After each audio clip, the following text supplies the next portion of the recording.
All right, it's 6:30, July 16th. We'll go ahead and call the Community and Economic Development Committee meeting to order. We have from the committee itself, Rosa, Jay, and myself here, so we do have a quorum.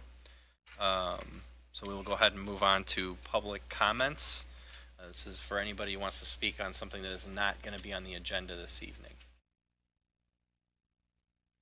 Okay. Then we'll move on directly into everything, and we will start with impact fees discussion.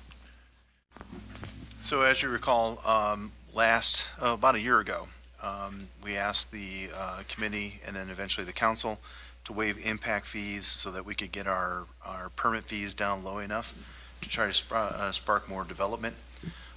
Since that time, we've slowly but surely been raising our fees up to where they're almost at full cost. As we get to full cost, the idea is that we don't need to hold back on the impact fees. And because like right now we have one developer that's at like 2/3 of the cost, and if they were to come back, they would be at full cost. That's one that we would go back to issuing out the impact fees. Similar, and keep in mind, especially for people listening in, we waive the impact fees. Hi. We waive the impact fees initially, again, to get our costs down, and it was supposed to be specialized in the infill areas versus any new subdivision. I know so far we've seen a lot of activity in those areas, Right. So we've been seeing quite a bit of development. So, I mean, are we at a point where we want, it sounds like we're not in a situation where we need to reduce our impact fees to be competitive, or we want to kind of stay where we're at? Probably stay where we're at as Okay. far as what the impact fees, like I believe the total impact fees for all three agencies come out to about $1,900, right, give or take a couple of bucks. Okay. And again, since we're already seeing raising our prices as we're seeing more demand, it's doing what we intended to do a year ago, to spur that demand. Okay. And so there's less need to just hold back on the impact fees.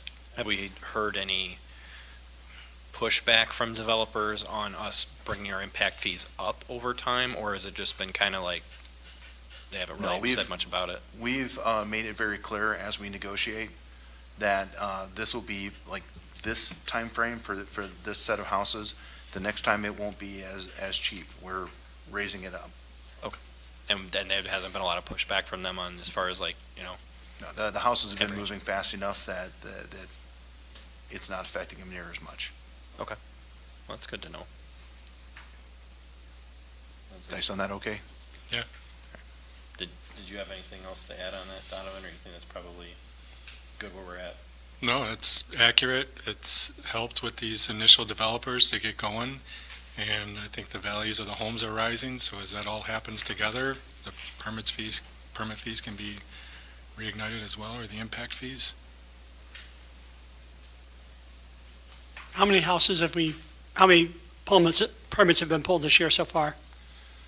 I believe we're up to 26, Okay, and what are we looking at, we think, total for the year? You have an estimate? 50. 50? Last year we had 17, I believe. And then 2 years ago, it was only like 1 or 2. Any projections for next year, or are we just kind of? No, we're seeing a lot of movement as far as outside developers coming in, purchasing large swaths of this infill area. So we expect we're hoping it continues at the pace it's going, if not increase. I think that if they're making the purchases this year, then that means they're probably looking to start building next year, because I'm sure it's probably too late in the year to really start breaking ground this late, so that's good to know. Are there any? I don't think we really have any direction on this. I don't think there's any action, but Yeah. make sure if there's anyone has any comments on this issue. Yeah, basically, and this is just more for anybody watching or for the record, this discussion was delayed for quite a while to make sure that all parties that were involved in the, as beneficiaries of these funds had a chance to be able to participate in the discussion if we were continuing to hold back on them or whatever. That being the case, I know we've got representatives here that were impacted by this, so if there's anything you wanted to say or anything you wanted to contribute to the conversation now, I welcome to do so. Donovan, can you make sure the microphone's on?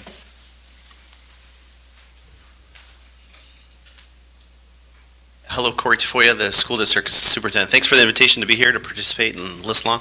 A couple things. Thanks for just the consideration, the flexibility of just being flexible as the environment and local situations change. It's great to be adaptable because we always have to be on our toes in these positions we're in. The question that comes to mind for me is, you talked about the infill a little bit. Is that a quantified number? Do we know what the infill is? I'm not familiar with how we know when that cycle is complete. We have approximately 400 homes, and a lot of that was already parceled out back when Motorola was initially coming through. Okay. And I want to say we've done about 80, 90 of those homes, roughly. So we have 400 lots that are lots that are build ready. Correct. So when that infill is completed, what would you anticipate would be the change in impact fees? I mean, I would think that it would be a fresh discussion at that point to see if they're, what kind of demand, because I mean, once those infills are sold and built, we'd be looking at whole new subdivision development at that Yeah. point, so it'd be I Right. would feel that would be a Sure. completely different discussion, and I don't see that would be, we'd also be talking about a lot more development at that point, so there'd be a lot more costs. Right, so this new phase now will be just the normal impact fees, and then when something new after the infill is completed, a whole brand new discussion. Yeah, I mean, we would still have I would think, my understanding is our impact fees would be what they are now unless we change them. Right. But my personal opinion would be that it would be a good idea for the city and every participating body that receives money from those to come together and rediscuss if there was new subdivisions being proposed. Yep. Because who knows when that could be, and those dollars could change, those impacts could change depending on where those are built, so. Yeah. Well, section 1916 of the city code, 19.16 outlines clearly what the impact fees or new development requires for the school district, whether it's land dedication to the school to build a new school, or cash in lieu of land dedication, or a combination of both. Fair market value needs to be done on the vacant property before it's subdivided to determine what the impact fees would be if they do need to be adjusted. And so there is an entire formula in that section. It's a dozen pages or more to help us either fund the load on the school from the new subdivision or provide them with property to do that. So in theory, if the demand goes up for property, the land value starts to go up, which would affect that formula, which would potentially increase the impact fee. Correct. No, That was my question, just about the infill, just is that a quantified thing, or is that just when we feel we're done? So, thank you. I just follow it. There were about 400 homes before all the initial, or this recent building was started. Those homes included Oak Grove Crossing, some in Country Brook, Huntington Ridge. I think there's a few left in Shadow Creek, and then there's a couple. Turtle Crossing is the bigger one, and Oak Grove Crossing. So all of those are about 400 lots total. When those will all get filled in, not really sure. The developers currently are concentrating on Turtle Crossing simply because there's no homeowners association there, so it's an easier build for them. It would be my full expectation if we had a new subdivision that there would be no discounts for impact fees, because that's a totally different, it would require a lot more infrastructure. There's no infrastructure, and then of course that would have a significant impact on the other taxing bodies. So I don't anticipate anything that we've done in the current infill would be considered for any kind of new subdivisions. And we have agreements with 3 builders right now. Anyone outside of that, we have been applying the impact fees, so several homes have had to pay impact fees. Don, but with the example, the people that came and presented the apartment complex idea, would that section 19.16 apply to that as well? Or is that apartment different from subdivision? Well, it would apply, but would most likely, since they don't have the land to dedicate to the school, it'd be cash in lieu of. Yeah. And for apartments, it's less than a single-family home. Well, apartments, it's $100 per bed. Each additional bed is $400. So that would apply, I mean, and that's just an example. I mean, there could be another apartment complex somewhere else. I'm just trying to understand if someone came in and said we wanted to build a 2,000-unit apartment complex, how we would handle that. And I would assume we use that section, but it's a bit different because, there probably wouldn't be land involved in All that. right. It would be cash. Yeah. Okay.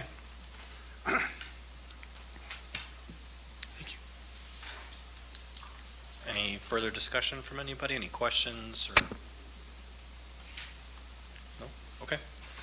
Then, no action at this time, and we'll move on to discussion of the proposed South TIF district. So I had a conversation with the owners of the new Sullivan's Plaza, AWG. They're working hard to secure tenants in the available spaces that are there. And they're running into trouble with a particular tenant for a 13,000 square foot retail store.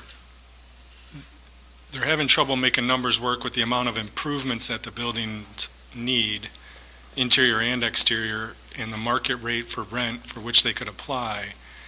And they asked if there's anything that the city could do in the way of incentives to help them attract these retailers that they're working on. We did go over the enterprise zone, which got us far, but not far enough. And the only other option that I could see was to create a TIF district. And as we sat down as staff, including Administrator Leone and the mayor, we looked at the overall area, and coming into town on that south side of town, we know that there's a need for revitalization in that area and redevelopment, not only just to spruce it up, if you will, but it's a great location for businesses, and there's property for sale there within that corridor, quite a few acres for sale, but for a TIF district, it's going to be hard to develop or to redevelop. So the conversation started with Sullivan's, or the new owners of that plaza, and as we looked at it outward, we decided to include more that'll help us to entice development. So what would most likely happen in this case, if the council wants to move forward, is we'd first enter into an inducement resolution with AWG or whatever business they want to put on their corporation. Inducement resolution that would allow them to start tracking costs. So in the case, if we eventually do create the TIF, they can get reimbursed for those costs from the date of that adoption of the inducement resolution. And if it falls apart, we're not out any money. If the council doesn't want the TIF district, then we can still move forward with whatever they can do.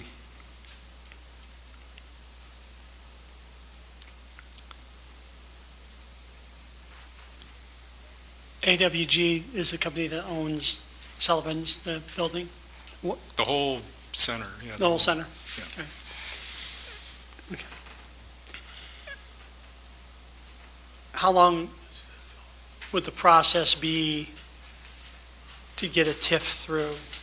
I'm not worried, I'm wondering if the renter will be gone by the time that happens. It's 6 to 8 months. Okay. So if council is in favor of a TIF district, they would most likely negotiate at the price that the tenant wants, knowing that they would get reimbursed for the improvements they need to make later on. So the total amount of improvements for that 13,000 square foot space where if you're looking at the building, it's all the way to the left. I believe it's part of the addition that was put on at some point. To get it ready for the tenant that they have in mind or the one that's interested, it's about $1.2 to $1.4 million. That's just for that space. They also want to redo the parking lot, redo the facades, add new parking lot lighting. That million plus would include the parking? No, Or that's all- just for that okay, so 13,000 they're square talking- foot space. They're talking considerably more than that Yeah, to get it all done. right.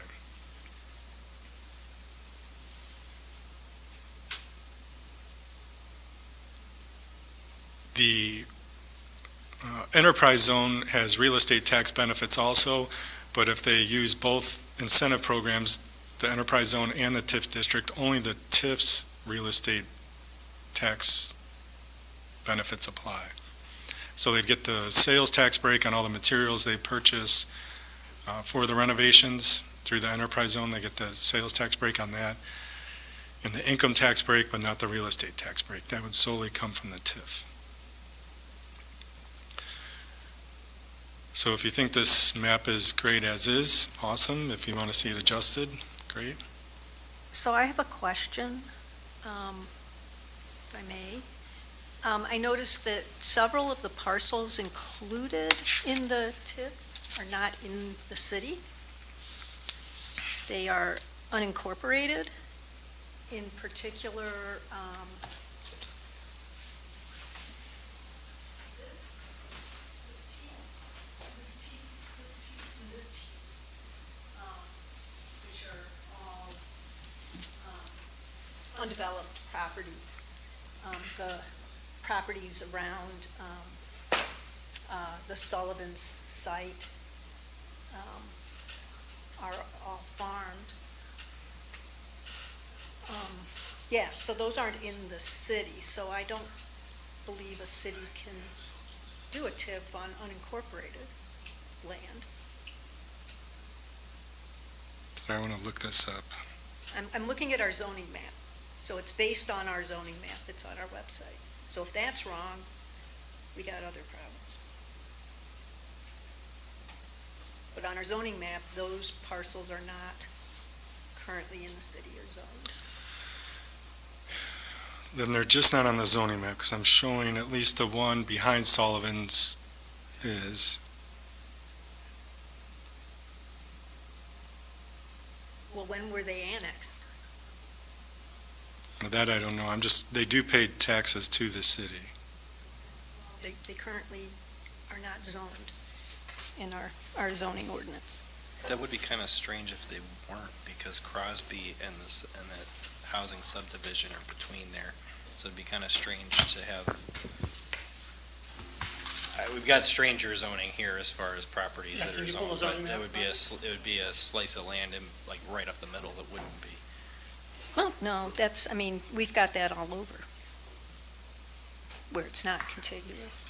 I mean, if you look at the zoning map, like the club, the Huntman's Club, I mean, that's a big hole. Well, that kind of makes sense, just because of what that is. Well, yeah, but, I mean, this is not as big a hole as that. The Harley properties in the city. Okay, yeah, so it's R2. No, the purple. Oh, okay, right up So the that's right. R1. That's gotta be R1, Yeah, it's just R1. not labeled R1. Yeah, R1 It and doesn't say R6. R1, but that is R1. So R1 and R6. Okay, well, that needs to be updated on our zoning map. R1 in Is there. there zoning map? Yeah, but it doesn't say R1, I guess what you're saying. It doesn't say, well, Mike, no, that's not what's on our website. This is on our website. Here is the map, I just clicked on I our know. website. but here is the map that just came up when I went to the I zoning. understand, but this is if you go here and you go to the GIS. Yeah, that's exactly what I did. And That's- this is what came up, Okay, so I- we've gotta. There could be a discrepancy between a mobile, there's a discrepancy between the PDF and Yeah, I clicked on the zoning map. I clicked on that, so. this is the GIS zoning map. so Those parcels are within this, Or in the city. yes. Okay, thank you. that's R6, I think. that little piece that's up there that's in the dark grayish. This is R6, yes. And what's R6? I'm not familiar with the zoning numbers right off the top of my head. So it's not R6. R4 is two-family, R6 is a multifamily, I believe. Okay. So just to clarify, they are seeking it because they need to do renovation, right? And that renovation would change the property value, but the tax would still be locked in as what they're paying right now, right? So that there'd be we're not losing any tax dollars because of them renovating their building. Correct. They're still, and then obviously it would increase, and at some point down the road, they would pay, once the TIF ended, they would start paying the taxes, the correct amount of tax. They pay the correct amount of tax no matter what. No, later on, the value will change. Once they do the renovation, the value will, an assessor's gonna come in and it will go up. Yep, and the taxes will go up and they'll still pay that new tax. Right, but it'll go to the. It's just that TIF. increment, Yeah. will go into the Right. TIF fund. Okay. To reimburse them for eligible expenses that the city agrees to. So typically, you don't see a municipality paying 100% of their cost to improve. We would negotiate, we'll pay up to 50% or 25%, whatever it may be. It's all reimbursable. We don't pay anything up front to them. And it would be good for the TIF is 23 years, but 22 years realistically. The redevelopment agreement would state, depending on how much they ask for, let's say the total we agreed to is $50,000. $50,000 over 5 years. At that point, we're done paying them. Curious as to why you didn't do the south side of Route 14, where O'Reilly's and Kelly's Restaurant and liquor store and Culver's are all located, because that Starbucks is in that spot. We could, I mean, everything else is well established. I haven't had anyone kicking the tires to buy something and build something in that area. But now that you bring it up, the corner there where Starbucks is going could be a good one to include in the TIF, just because it raises the value of the TIF for land that's being assessed at hardly anything now, to have a building on it then contributing into the TIF district. The space across from Walmart where we got like that, kind of that little, that section. out Which there, was a pit. Yeah, it's right? a Ozinga, yeah. We're not seeing any activity from them No. whatsoever there, correct? Due to the way it was filled, it makes it unattractive to developers, and part of our hope here is to help correct that so it becomes attractive. So what's the disincentive for developing on flat, clear, undiminished in any way farmland at the south end of the city that presumably has services and everything else coming to it? I mean, typically the TIF is to spur development in an area where there are some inherent limitations to development of that. And I see quite a bit of farmland that's not impaired in any way. Well, we look at it as a district overall. So not every parcel has to have clear violations or lack of development, but if the district overall is what we're looking at. I can't remember the exact percentages for what, how much of the area needs to be blighted, so on and so forth. So no, the cornfield doesn't present a blighted area or anything like that, but it is prime for redevelopment for the city, and if we're able to attract a developer by including it in a TIF district, I think we should. For residential development? Well, Because that's what it's zoned. I would think we would want commercial along Route 14 there, and that'd be a council decision on whether they want a TIF residential development. You could always rezone it. Right. I mean, it wouldn't be locked in to residential. We Right. could rezone it. We could and realistically, we're not even voting on a TIF now, we're just looking at tracking their expenses in the event we do it, but we could always, if we know we're gonna do the TIF, we could always attempt to rezone it before we even do the TIF. If it was to come down. Well, I don't see doing that. I personally concerned about giving tax incentives to develop land that doesn't have any limitations to it. Because that affects all of the taxpayers in the city for 23 years. Yeah, the hindrance is the cost of construction now for a lot of people. But I understand what you're saying.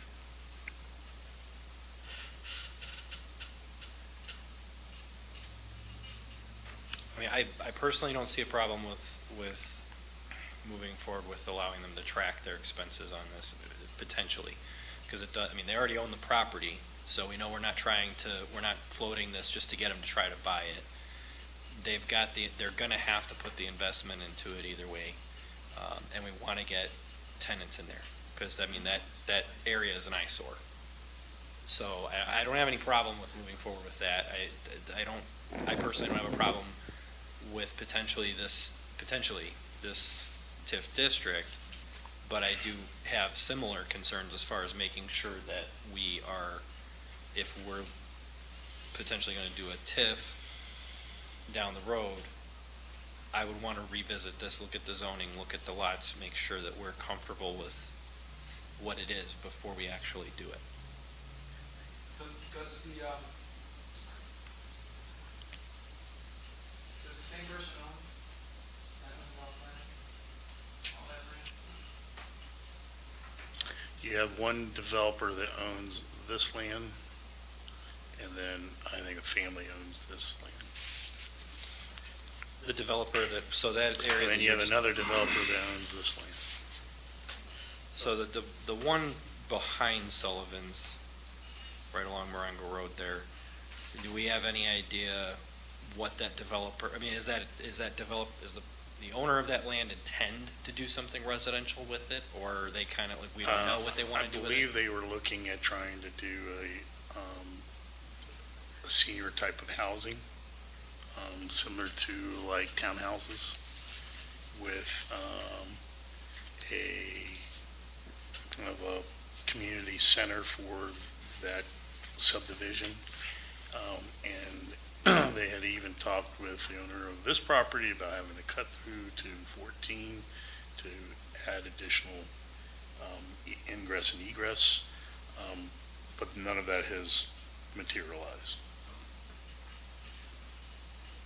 The only suggestion after seeing the map up here that I would make is to potentially take it would be the western border. I know it's at an angle right now, but along Marengo, put it on the other side of Marengo. Same with Airport Road, put it on the other side of Airport Road. So if we had to do any street improvements or any infrastructure underneath there, it could be included. It'll also make it cleaner as far as connecting out to the old pit. Yeah, that's true, because anything that goes into those side areas are gonna need in and out. Right. Possibly even that cut through, depending on what goes in there, how much traffic we may need to have like another side street put in or something. That's a good point. So just so you know, the county, in our area is also incorrect in terms of which part of the ordinance. Well, I think the point of this meeting, though, is to move forward with at least recommending to council that they be able to track their expenses. So I make that motion that we present that to council, tracking of the expenses, so we can kind of move forward with this project, and then we can decide on the borders. I have serious issues about having a TIF district where they want to build residential. I would not agree with that.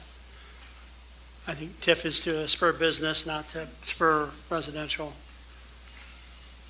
There's to me, no benefit. So we have a motion, do we have a second on that?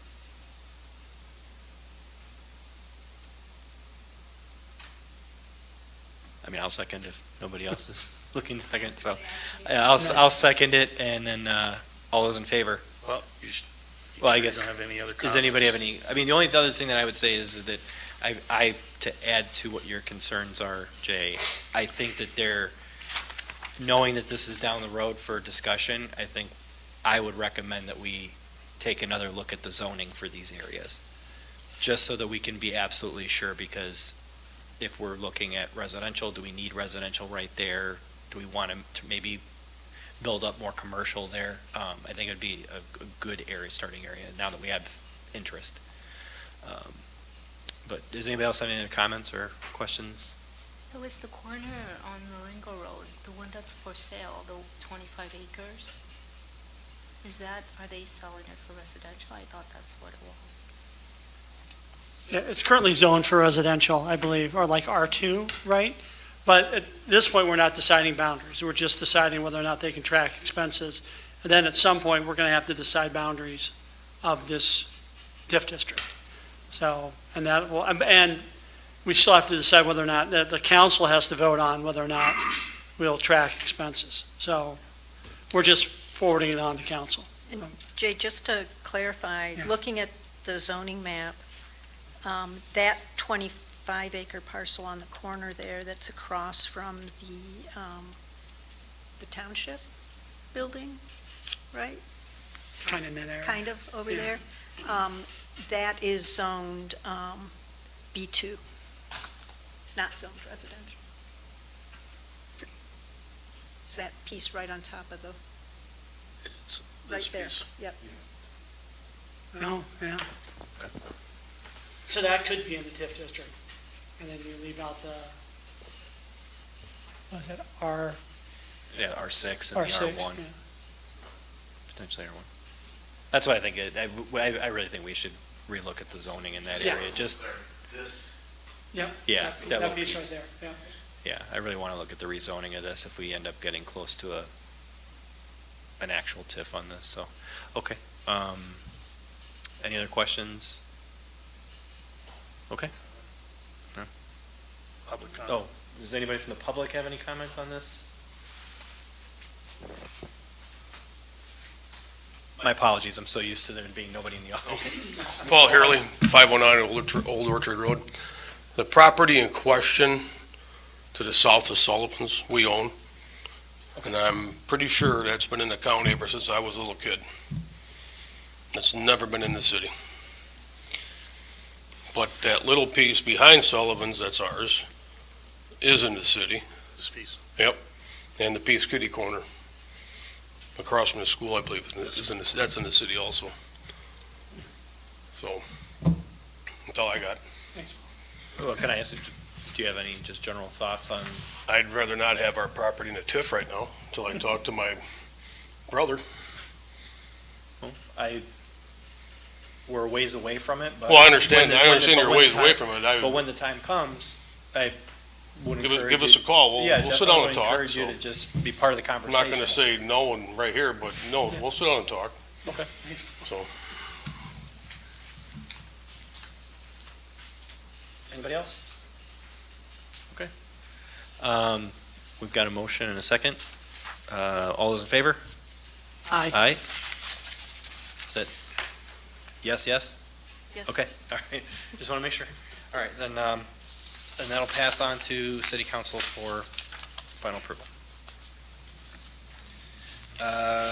Item 5 is submit petition to Planning and Zoning Commission for UDO text amendments.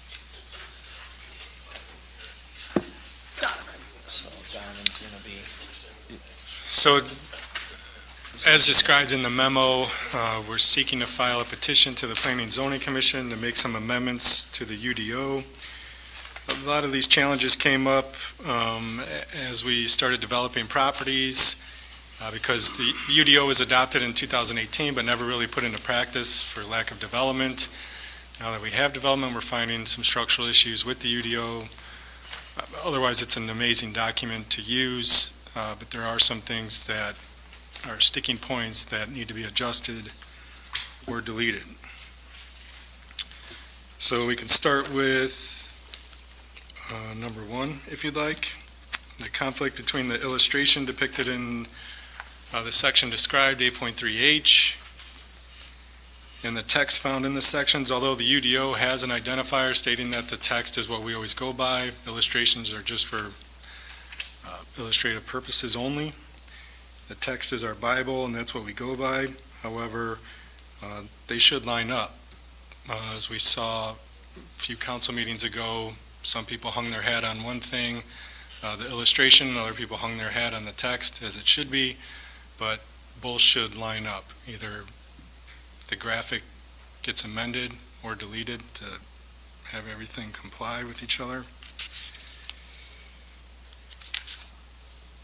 Section 8.3.H3 requires a 15% minimum transparency applied to a facade. It's based on the entire area of the facade. Others feel that this should be applied to the side of the home if it's a corner-facing lot.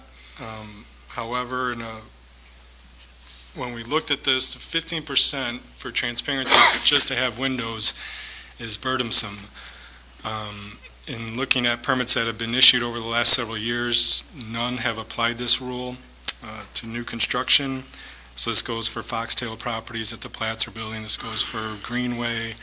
This goes for Shadow Creek Development, Autumn Glen, take your pick. 15% minimum transparency on the side of a home. The numbers that I ran today for a home, without including the gable end of it, even though it says it's the entire facade, we'd be installing approximately 200 square feet of windows just to meet this requirement. Average window being 3 feet by 4 feet. Is your typical window, it's 12 square feet. It's a lot of square feet, a lot of windows just to meet this requirement. It doesn't make sense. So if we go to section 8.3H2, to keep that section, which states windows, entrances, porches, or other architectural features are required on all street-facing facades to avoid the appearance of blank walls, whether it's the front or the side. And then there's other sections that deal with the front of the home where it talks about a porch, doorways, things like that. So the front of the home, you won't have a blank wall ever, but if you want to adhere to a percentage of transparency, it just needs to be adjusted to something that is workable for our builders. Do we know why it was originally set at 15%? I don't know. I know I wasn't around when that was established, so I wasn't sure if there was any kind of documentation on. So when the UDO was created, we had engaged through a grant process, Camaro, who came out to help us with this process. And it was a pretty involved process in creating the UDO, which included a steering committee made up of business owners, elected officials, members of the community at large, other leadership within the community, and everyone brought in their kind of ideas and suggestions for the UDO, as well as some kind of boilerplate information from other communities who had gone through this process. I believe the 15% probably came from another community. I don't believe anyone on the steering committee forwarded or proposed this transparency requirement, and so it was incorporated because those that were sitting on the steering committee, I don't think recognized the difficulty that such a requirement would bring. So when it was put into practicality, it became very apparent that it was a requirement that needs to be reviewed by council to determine if you want to keep it or not. So it's on the list of things that staff is bringing before this committee so we can go to planning and zoning for corrections to the UDO. Lisa, I think, was on that steering committee, so she could give you her input. And Mike, I would agree, this wasn't something that anybody on the steering committee said, oh, we need to do this. It was our main role was reviewing what the consultants presented. Okay. And I know, from my extensive conversations with Dave Nelson, that I provided most of the comments back on the ordinance. And I didn't There were a few, even think of that. a Yeah. few members of the Yeah. community that also did, but Yes, yes. certainly in terms. In volume. In volume, Yeah. Lisa was Yeah. a Yeah. big contributor. And it was folks on the steering committee who had been in the community for a long time. I mean, when I introduced myself and said that I'd been in Harvard for 15 years, it was like, You're a newbie. exactly, it was like So this is, laughing, yeah. so this is more, to kind of dumb it down a little bit, this is probably more of a case of like a copy and paste over from a more formed setup, and then Right, There, but- this wasn't a hill anybody died on to get it put No, in, so no, that's kind of what I'm but getting I would also say, I mean, that the firm that did this is very qualified, works with a lot of communities, and because there were other things that we had some pretty good discussions back and forth about, and so, I mean, we felt like it made sense to trust them and what their recommendations were, because they weren't just pulling numbers out of nowhere. These were all from communities that had been enforcing these standards, and that they had some relevance to the aesthetics of the type of aesthetics that they wanted in their communities, so. I mean, I And think let me we- just I say, think I we don't need- know, what's the average, for the side of a house? I mean, if it's a two-story house, like if I look at my house, that's, it's about 900 square feet, maybe, not even. So that's 135 square feet of transparency. It's about 12 square feet per window, so you're probably talking 10 windows, that can be a lot. Windows, doors, yeah, so. Yeah. I mean, I get it. I understand the intention behind this, because we don't want to have, 15 homes going down a street and it's literally just siding all the way down the street. There's nothing to look at, and it's kind of ugly. But I also think that, it sounds like just from the facade calculation, 15 sounds, when you run the numbers, 15% is a lot Yeah, I would on think a non-entry side of a house. a no Right, less, But zero is. Oh, I'm not is- saying, I'm not advocating for zero. Yeah. I think 15's a lot. But that's what we've been approving, is zero. Yeah, I'm comfortable, I understand, I understand I understand the zero, I understand where the 15 was coming from. I think that, for me at least, what would be a reasonable percentage number, do you think, as far as calculate? Because here's the thing, if you're gonna build a home, and you've got, let's say, a street facing side on a corner, for example, that you were saying, you've got bedrooms, you've got rooms that are gonna go along that wall, it makes sense to me to have windows for those rooms. well, yeah, and like in this case, on the corner of Northfield and Sage, the master bedroom is in that southeast corner. The windows face the backyard. The window there, I believe, is 8 feet wide. So the only place for the bed is on the wall that is on Northfield, that doesn't have windows. So we put a window in the staircase, and then did a frieze board, an architectural frieze board in the middle of it. But I agree that a blank wall on a corner does not look attractive. I did look at one today that was built previously, does not look good at all. So there has to be something, absolutely. And I think a no less than requirement, and I'd have to run the numbers, a no less than 5% type thing, but I don't know. That's at least a few windows at 3 by 4, 12, 24, 36 square feet. But also to allow for architectural details as well. So that one window that Greenway put in and the frieze board, the window will also have shutters on each side. He's putting a maple tree on that side of the house, so after several years, it's going to cover the whole side of the house, but that's not always going to be the case. Yeah. So it's got to be a combination of windows and architectural details, but a minimum requirement being 15% from what I've tried to figure out, running the numbers, just is too much. No, I mean, just from the examples that you gave, I mean, that's a lot. I mean, 15% is a lot.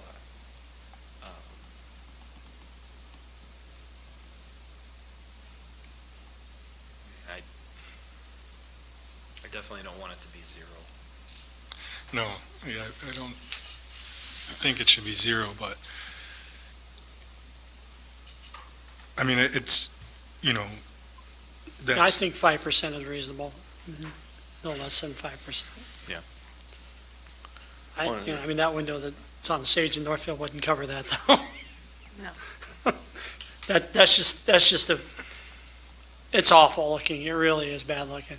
I mean, you build a maple tree, it's gonna take 20 years for to fill that in. It's gonna look like crap for 20 years, and that's on us. That is absolutely on us, letting that happen, so.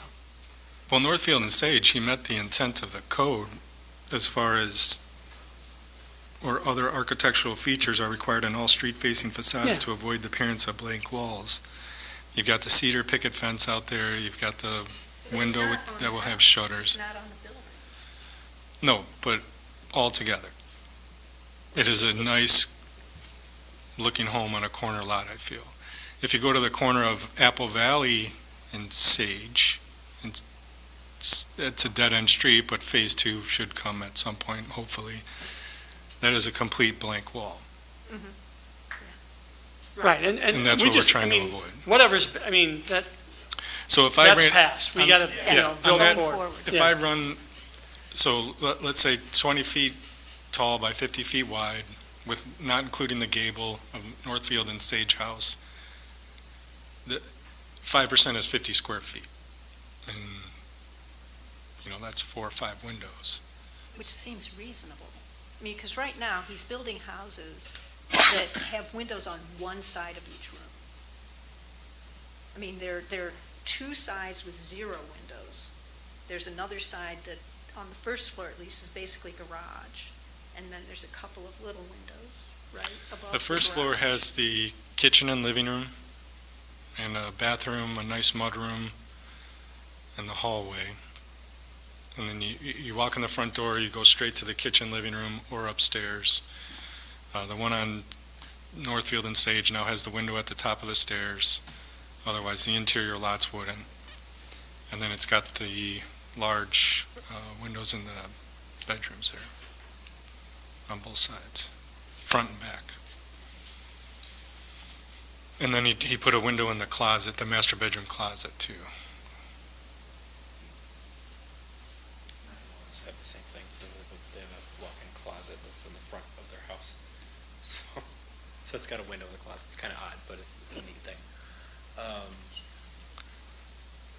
I mean, the 5% calculation makes a lot of sense, and it does, and I think 15% is hard to enforce, because like you said, it doesn't make any sense. It makes the plans nearly impossible to meet, and honestly, that many windows also could start to look weird, because it's gonna look like a prison wall on the side with just window after window. Dan, calculate your house.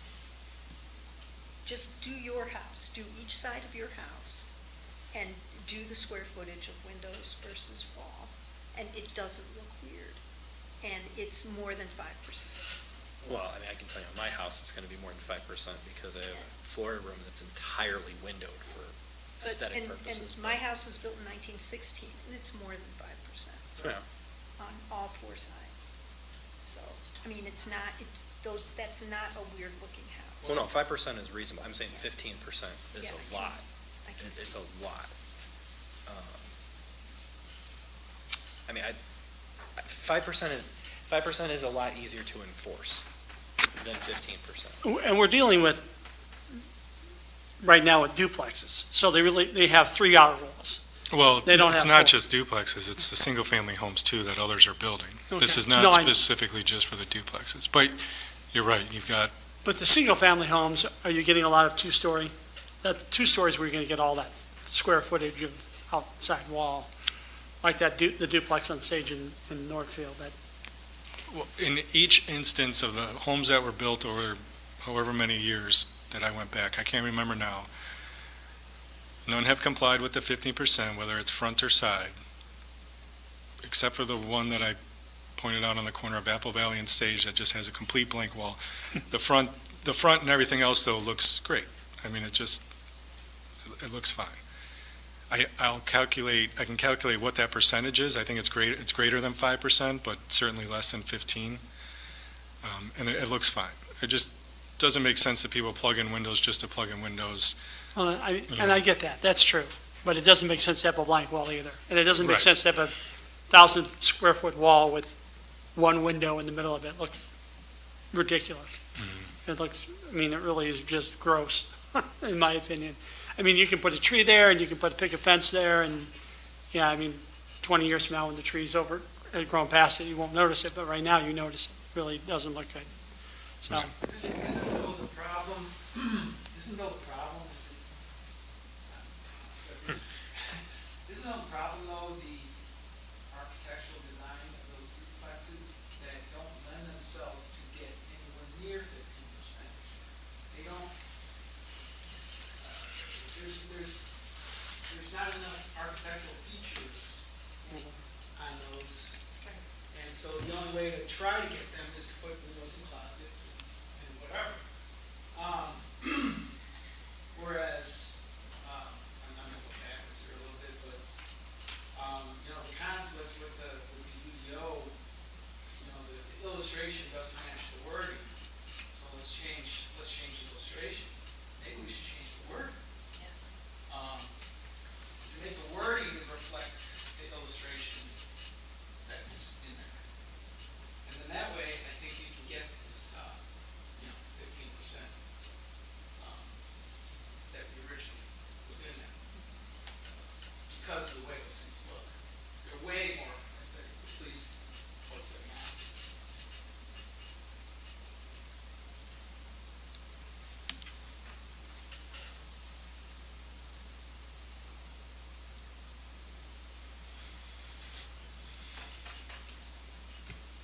Guessing that would probably be. I don't have the illustration. Are you able to pull up the illustration?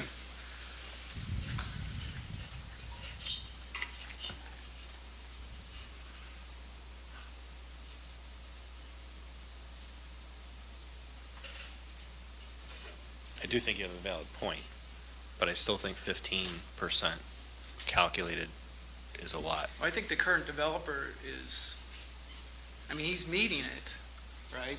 But you gotta really measure hard to get there. So, Well, the other thing too is we gotta, part of it to bear in mind is the build style of homes has changed a lot since the 60s, Section 8 Hill 70s. Street. And depending on what the market demands are, we may not see a lot of two-story homes, or we might see a lot of two-story homes. It's all gonna come down to cost and what the market will bear. So we wanna make sure our UDO reflects at least some flexibility, Illustration here. to keep that in mind. Keep going. There it is.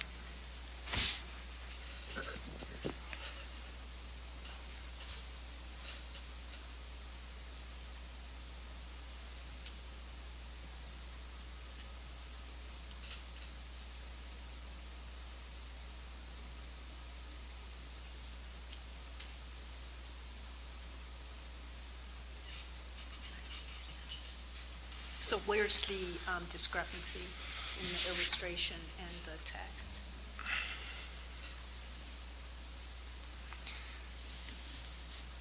This is on 8.3.H, 1 through 5, and A-D.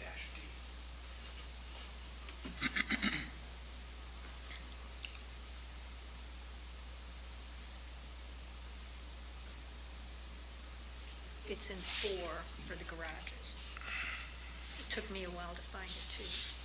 when this was going on before. Garages, not doors. It's in the case of garages designed with multiple garage doors, the distance is measured between the edge of the outmost doors.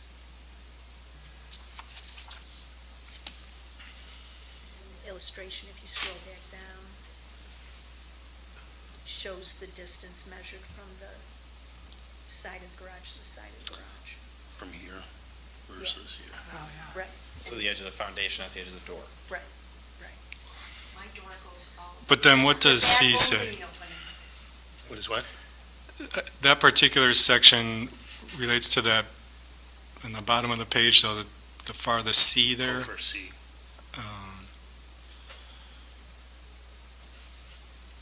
But then above that, this particular one came down to the definition of side lot line, if I recall.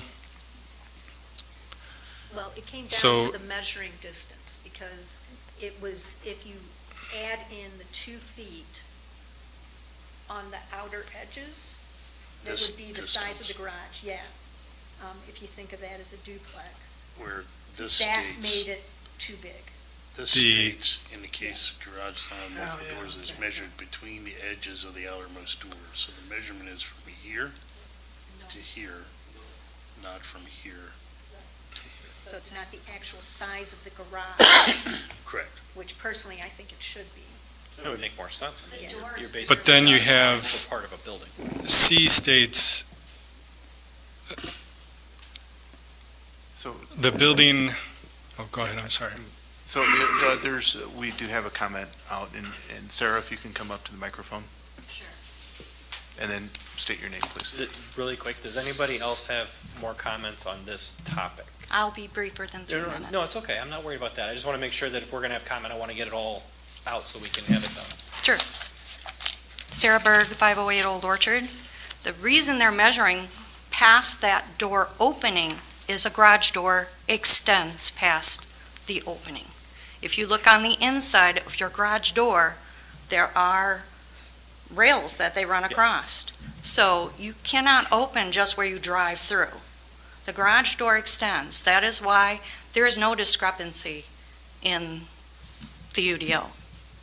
It states a garage door in a garage. If you want it to say something else, then perhaps you can change the wording. But there is nothing that measurement is true. Thank you. Yeah, I think my garage door extends an inch past my door frame, so I think that's appropriate the way it's written. The challenge that we have that came up previously was with item C, where it talks about building setback line. And then C on the image shows building setback line being from the outermost points of the home. But if you go to the definition of building setback line, it reads a point between parallel lot lines. So you're not measuring from the width of the house, you're measuring from the width of the actual lot, from lot line to lot line. That's a discrepancy between the image and the verbiage.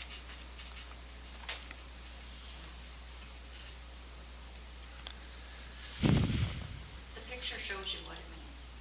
That's the building line. Right. Agreed, Sarah. The verbiage, however, in the code, which we go by because it states that's what we go by, does not match the image. I disagree. So where's the illustration that doesn't match the code? See in the bottom of the illustration, From here to here. And if you go to section 1.3.f.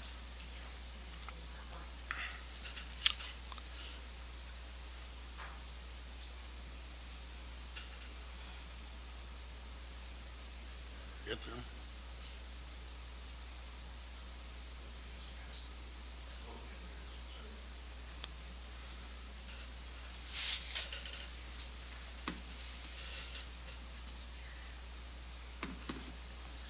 Right, but where is the discrepancy in the text? So then- The text and the illustration, that's what I'm not. go to the definition of building setback line. There's just a couple pages below.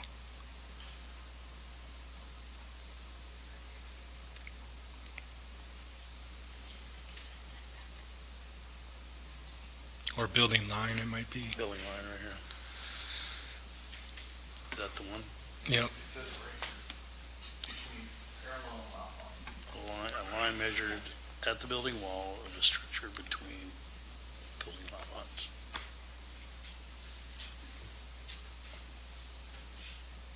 So where's the discrepancy between that language and the illustration? The illustration shows the building line being from one point of the house to the other point of the house, not the building line. I'm gonna use this for a second. Yeah. So the building is here, the lot is here. Right. The discrepancy is the illustration is saying from here to here. Everyone can hear me okay? Whereas the text is saying from here to here. Lot line to lot line, not edge of the building, edge of the building. And then if you go to item C, front-loaded attached garages But are, then we're talking about the building facade line, which is that line. That is But- D, right? You're talking about C. C. Two parallel lines. front-loaded attached garages are limited to 60% of the width of the front building line. Okay. 60 Now I see it. 60% of a width of a house doesn't make sense because you home with 25-foot wide home. Now I see. So we needed to say instead of the width of the front building line to the width of the front lot line.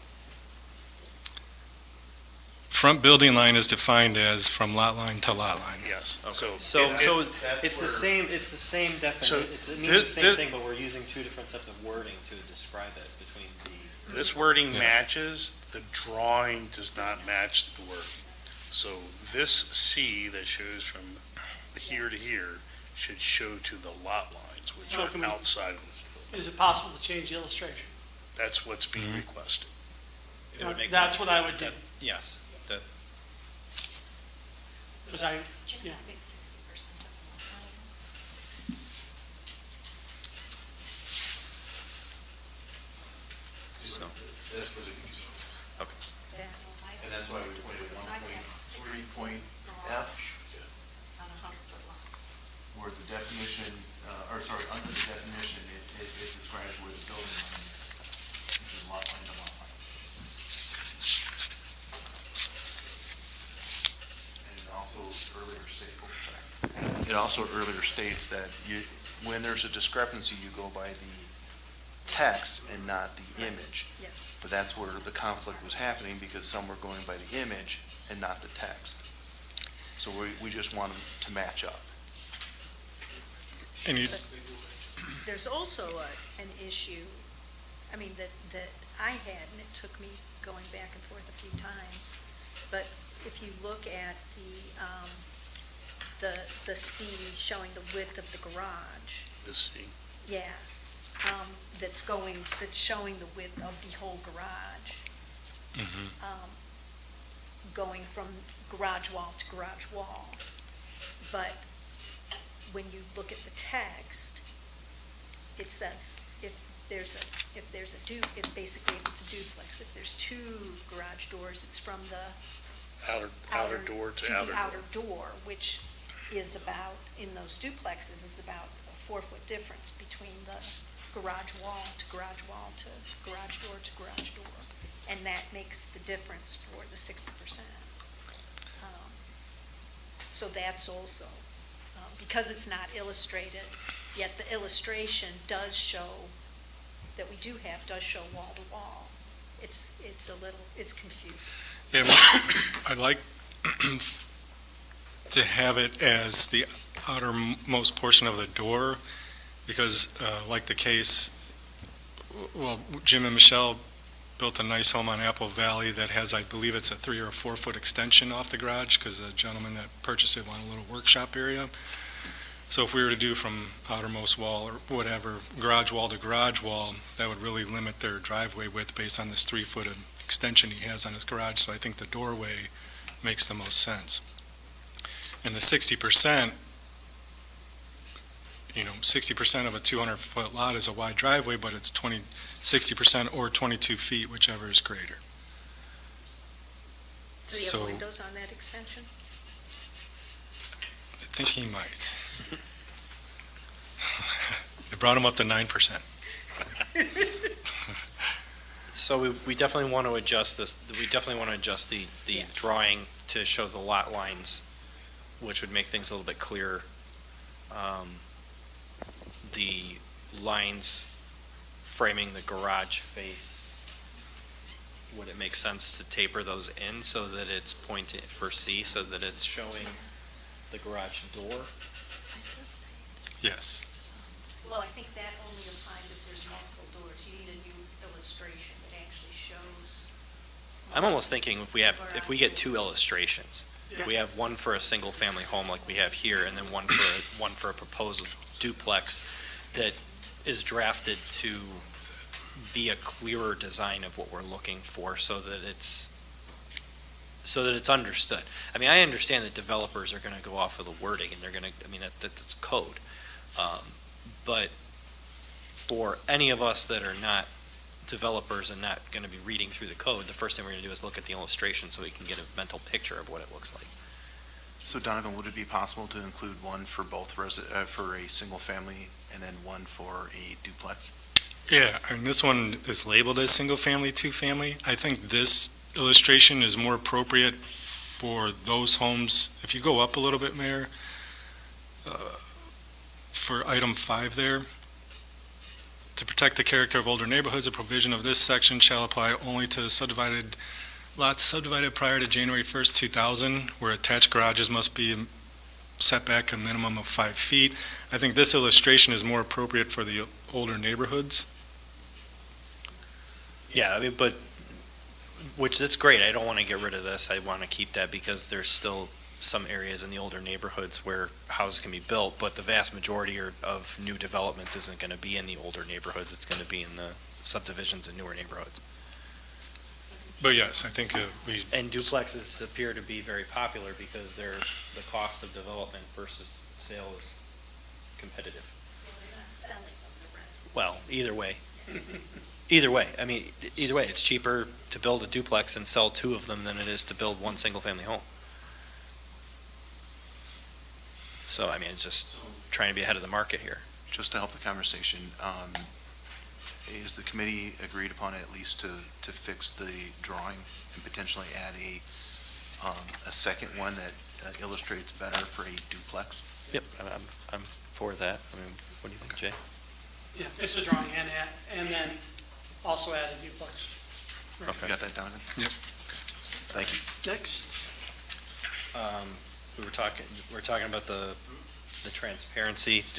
What did we want to do there? I mean, I'm comfortable with it being, no less than 5%. It's a lot easier to enforce,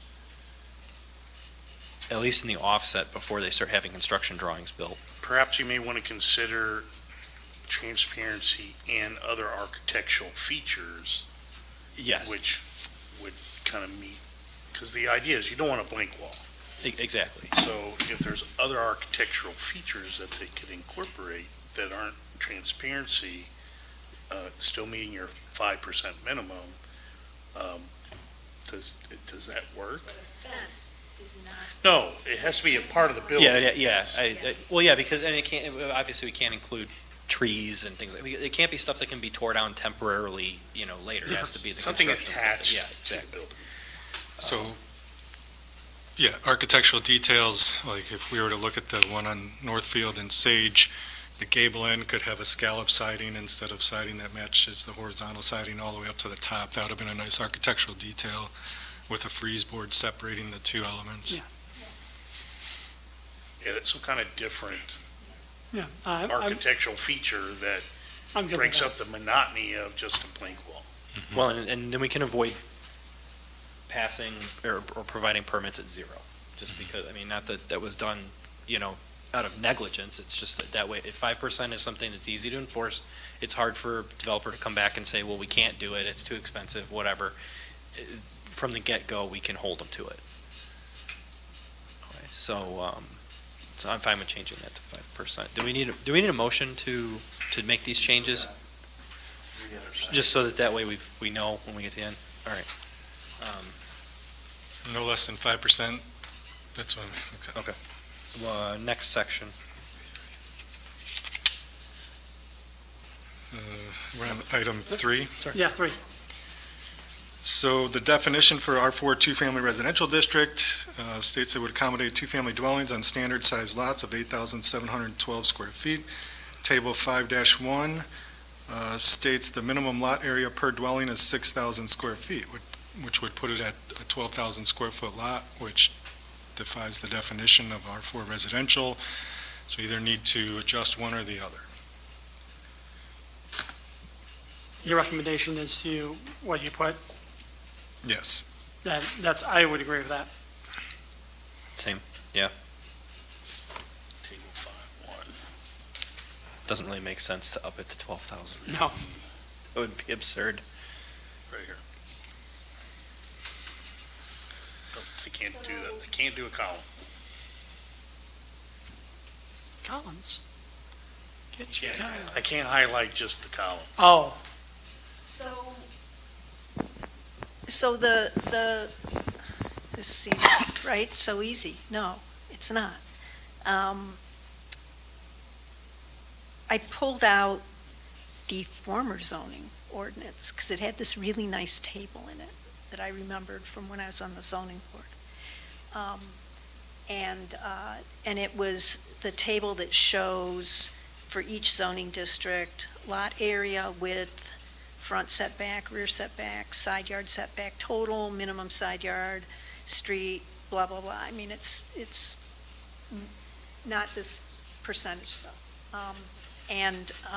Anyway, so I looked at this, and it also has the area, the minimum areas. And so what we want to make sure of is that in a district where you can have both single-family and two-family, our standard has always been that the size of a single-family lot is not, the minimum size is not half of the size for a duplex. It's more than that, because for a single-family, you still have the same side yard setbacks. For a duplex, you're losing those extra 15 feet of side yards. So if you just make it half, because a duplex is not two single-family homes, it's a duplex. A single-family home is on a lot as a single-family home. So we have to make sure that we're not confusing those. And that was, in fact, our standards before, was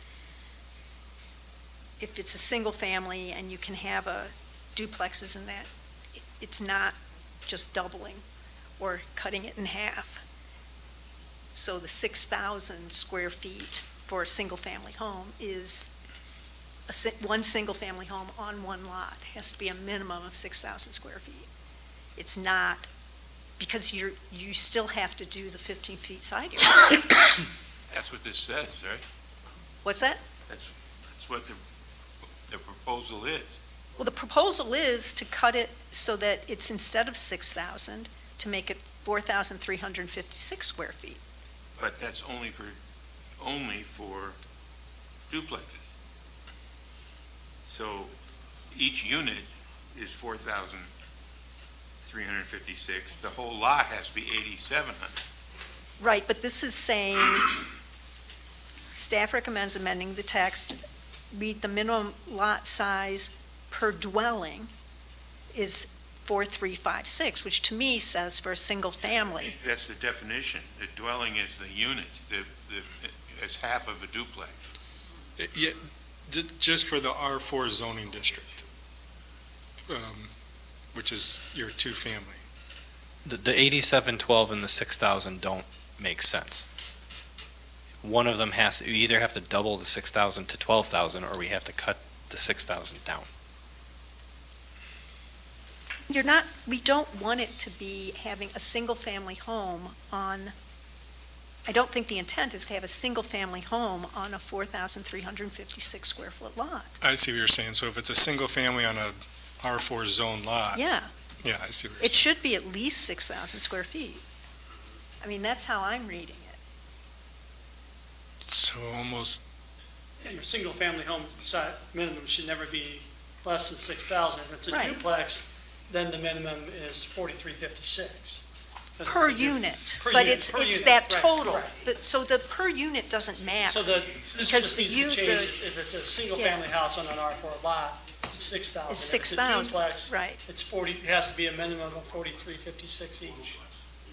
correct. So Donovan, could you make that change? yeah, adding additional line for duplexes specifically. Yeah. Yeah, That's a yeah, good, right. yeah, good Yeah. catch. Nice, yeah, I agree. Next. So this one came up with the national retailer, fast food place who's looking to come to town. We don't know their name yet. They're being very secretive about it. But they're doing their due diligence, asking a lot of questions. Section 11.5.E, decorative metal fencing requires that in any business district, a 4-foot-high decorative metal fence painted black shall be installed, located 1 foot inside the parking lot. So their question was, hey, if we have this 1 foot inside the parking lot, we weren't going to do curb or Parking blocks. parking blocks, thank you, I was thinking, and we were just going to have a curb that the tires would rest against if needed. That 1 foot, the front of the car or truck would hit the fence. I'm Yeah. like, all right, well, we'll work with you on that. You know, you can move it farther back. But then it just brought up an idea, do we want to have every business have a black decorative metal fencing too as a requirement? Do we want black metal fencing up and down? Or can we, I guess, screen parking lots, if you will, with appropriate landscaping and things like that as an option as well? McDonald's, Yeah, which was a requirement because of the UDO. But if we did this, it would be like the entire street. would look like that. What about a hedge? Small boxwood hedge? Would Yeah, that meet the criteria that was the spirit of what this was trying to accomplish? Well, the black metal fencing is just decorative in nature. It doesn't block anything, it doesn't screen anything, but the UDO has pretty extensive landscape guidelines that, if followed, your attention, you wouldn't see a parking lot. You'd see a nice landscape feature before you started seeing all the cars and stuff. So I don't, I think if it should be, I don't want to make it an option either. If they don't want to do landscaping, they do fencing, because I think the landscaping is more appropriate than or looks better than the fencing. But it caught me off guard to see that we require that for every business, black metal fencing. It's a weird inclusion. I mean, how many countless street strip malls do you drive through and you don't see this? I mean, on occasion, you'll see a building that has something along those lines, but I mean, I don't remember driving by anywhere where it's every single business has this. Well, you won't see it here with every single business. It'll just be anything new. I think it looks good at McDonald's personally. I think it looks sharp. Till someone hit it. Well, yeah, right. I think it was, I was there that day too. It wasn't me. They hit it because it was too close to the curb? I believe a driver lost control. Yeah, And hit, they went off the street. Like they laid into Okay. it was an accident. I mean, I like having something there, but I don't necessarily think, but it also depends on the type of property too. I mean, some properties would look really, really awkward. Would you like to, have that. is this the full text of 11.5E, or should we go look at it? No, it's a very short section. Just says, in any business district, 4-foot-high decorative metal fence painted black shall be installed located 1 foot inside the parking lot, which, that doesn't make sense. Right. And maybe it's decorative fencing, but we allow different forms, different colors. They want white. See the necessity of it. I think it can look nice depending on the property, but I mean, it may not depending on the property as well.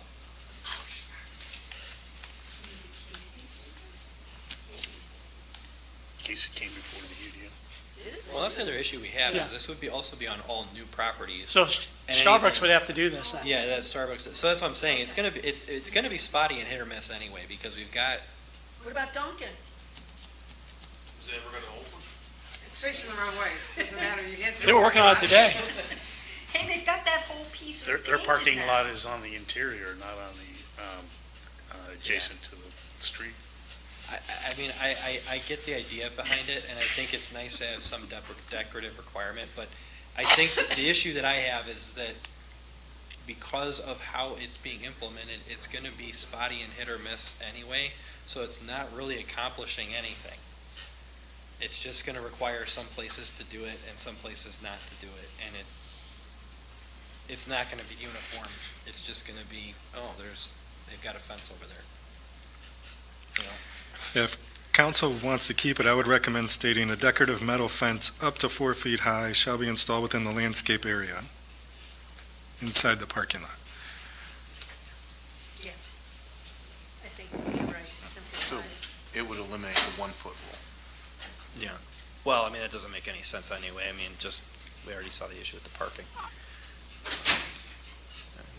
I mean, I'd be good with removing it too. If it's just decorative and we're adding burden to the business for no other reason than, I mean, it does look good, McDonald's, I'll give it that, but I think it would make more sense if we were developing an all-new area where everything was going to be fairly uniform and it was going to have like a nice streetscape type of look. Yeah. But we obviously can't I mean, it looks great how it's intended, but we can't do it there because half of them were beforehand, other ones don't qualify. If they face the wrong way, it's like, why? Well, Why even and bother? I just, thinking back on the conversations, I know that was one of the things that the steering committee talked about was,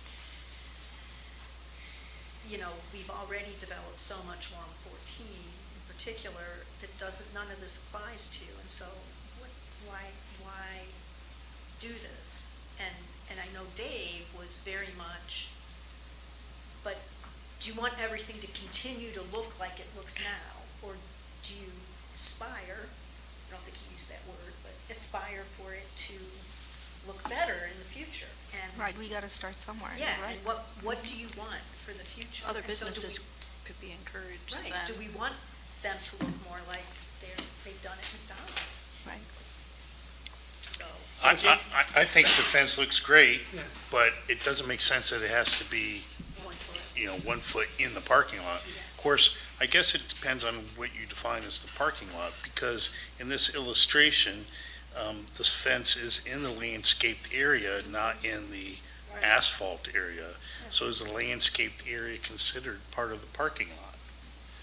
So if it is, then 1 foot in would be, in my understanding, would be 1 foot, inside of the sidewalk right-of-way, not necessarily, because you can see here, there are parking blocks that are illustrated, and there's space between the parking block and the edge of the parking lot, and then you have a fence. And if you look, we zoom in, sorry. Oh, geez. Oh, there we go. there it is. Zoom in here, you can see there is Grass. grass between the fence and the edge of the parking lot. Just change the wording. We I started think a new requirement. It looks really good. Yeah. Yeah, let's just change it. Because it would have applied to Duncan at that point as well. Because the parking lot's on the other side of the building, they would have been doing it within the landscaping by the sidewalk.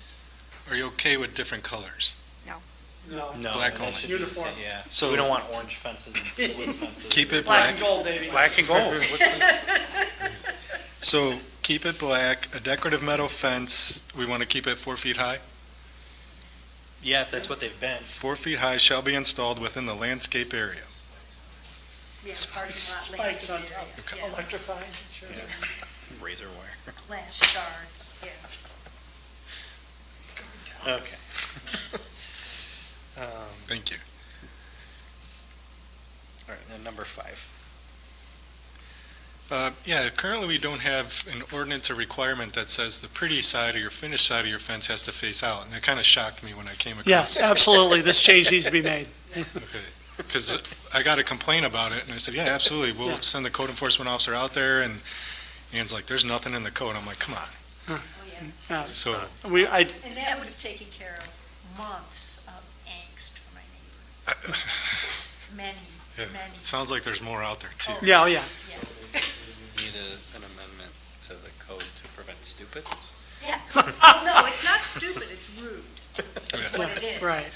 Is somebody's looks putting up their stupid. new fence, and they want the nice side to face It them. looks stupid. It looks stupid. It does, but, Actually, yeah, that makes sense. I mean, they want the nice side on their That's, okay, side. that's why I did the alternating friendly neighbor. My inside looks like my outside, you can't tell the difference. And plus, when one of the pickets gets crappy on the inside, I just flip it on the outside, make somebody else look at it. You know, there we go. All right. Both sides should be look good. So do we need to make a motion to send this to the zoning commission? With the proposed changes. Yeah, I make that motion. City council first. Oh, wait. Do we have to go to city council and then City zoning, or council? do we Yeah, go to zoning? Okay. City the council council. has to make the final. Okay. I do amend my have motion. And I'll amend Well, hold on. Wait, just wait, a second. wait, I amend my motion, you wait. second? Who's second? I was second. Lori Thank did. Okay, now, All right, Any public comment? any public comments on, Can I comment first? I mean, I'm part of the public, right? Because I'm not on the committee, but that means you Okay. gotta walk over there and state your name and address. I can do that if you want, but I can do it from here. Lisa Haderlein, 904 North Jefferson Street. What I didn't see in here, and I've brought this up many, many times and have been told in the past that it was in the works and that staff were working on it to have something to go to the zoning board, and that is the anti-monotony provision. And I don't see anything in this list of 5 on anti-monotony. And this is another thing that I looked up in the old zoning code, and I'm very sad that we missed this, the steering committee missed this when we did the UDO. And it was just a miss. There was not any discussion about getting rid of this. But in the former code, it says, with reference to one-family and two-family dwelling units in all subdivisions or planned unit developments containing the same, there shall be constructed no more than one of said dwellings, without regard to whether it is a one- or two-family dwelling, of the like exterior design on either side of the street within 330 feet. A change in exterior design shall require more than the mere change of details in the front elevation of a building or window relocation without substantially changing the size of such windows or changing the location of doors or entrances or roof lines. So that was our code back before the UDO was passed, which would have made it clear that you cannot build identical duplexes, one after the other, and across from each other, and just change the color. Not just Well, we- duplexes, though. No, Oh, there's, any home. We Any did actually discuss, it was part of it with the, when we went over the changes to, the updates to the building code. So that, the monotony portion was in that document that we were looking at, that was what, 2-3 months ago?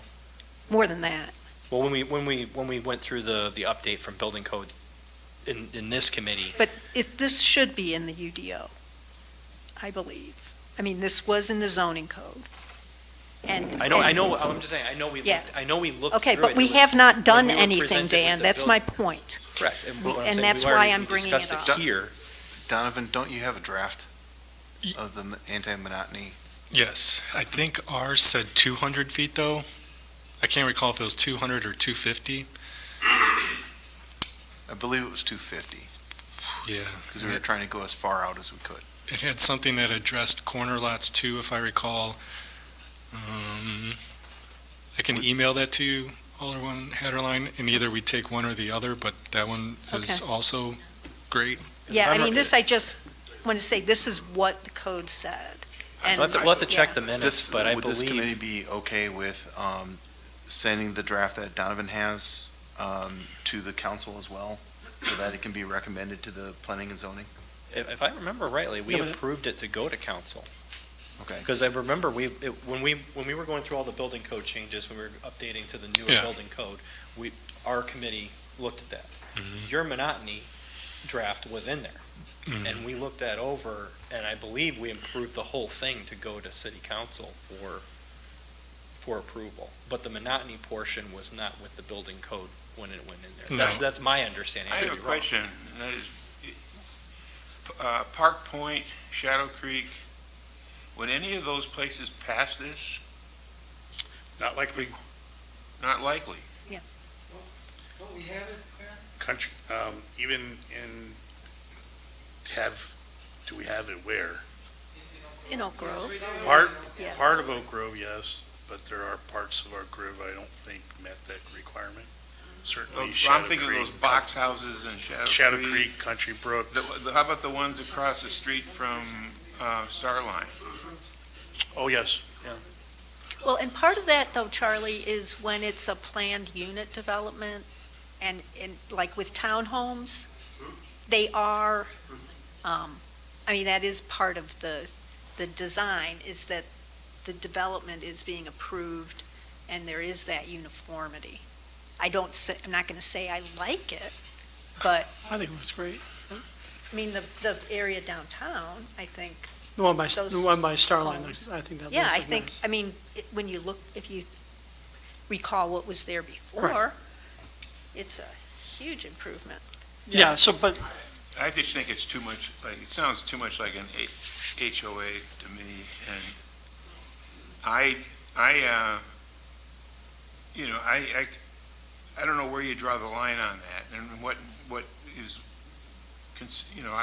obviously, you have some language there, but we now know, that there's places that we've already built that everybody thinks are pretty cool, that would not pass this. Right, and This they ordinance. choose to live there. Huh? They chose to live there, yeah, and that was the concept of how that was designed at Shadow Creek. But that wasn't that wasn't the But Lisa, concept you're for. saying that in the future, Yeah. you wouldn't be able to design it that way. Well, if you did a planned unit development, you could. You could, yeah, because you're putting the whole, So the whole thing is a giant variation. basically, that's what a planned unit development is. It is, Okay. more or less. For the sake of discussion, well, if you guys could go ahead and check and see if that was approved by this committee the last It time. was. So we can have it in the packet for Tuesday Yeah, for council consideration. we can debate it then and then vote on it Yeah. if we want to go for it, because this committee's already had its piece on it, and away we go. I call the question. Okay, you guys had motion and a So you have second. a motion and a second. Any other comments or questions from anybody in the audience or from anybody else that's present? All right. All those in favor? Aye. Aye. Okay.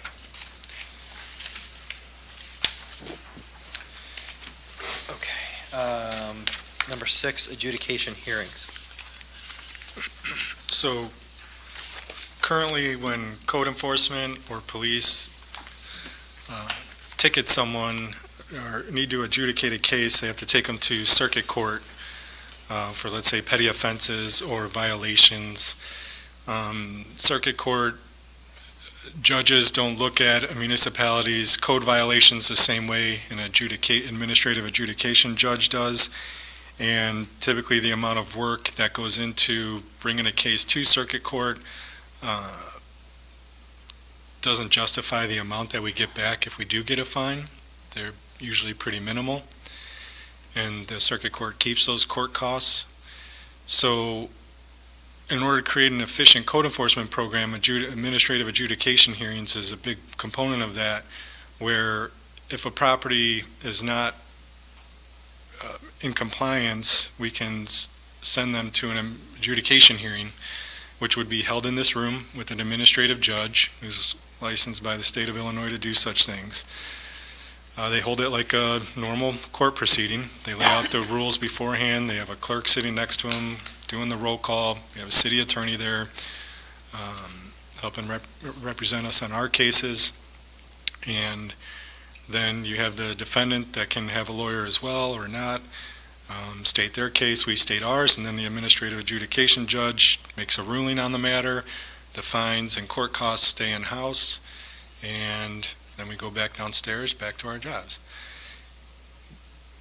Since we're a non-home rule community, if someone brings their property into compliance, which that's the goal, if they bring their property into compliance before the court hearing, we automatically have to dismiss the case. We can't levy fines. That's fine, the property was brought into compliance, that's great, that's all we wanted.